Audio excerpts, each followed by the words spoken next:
بسم اللہ الرحمن الرحیم۔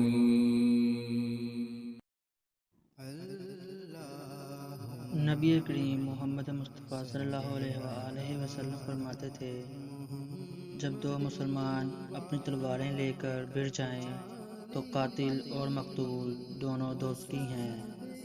میں نے عرض کیا، یا رسول اللہ، قاتل تو خیر ضرور دوزخی ہونا چاہیے، مقتول کیوں؟ فرمایا، وہ بھی اپنے ساتھی کو مار ڈالنے کی حرص رکھتا تھا، موقع پاتا تو وہ اسے ضرور قتل کر دیتا، دل کے عزم صمیم پر وہ دوزخی ہوا۔ صحیح بخاری، حدیث نمبر 30۔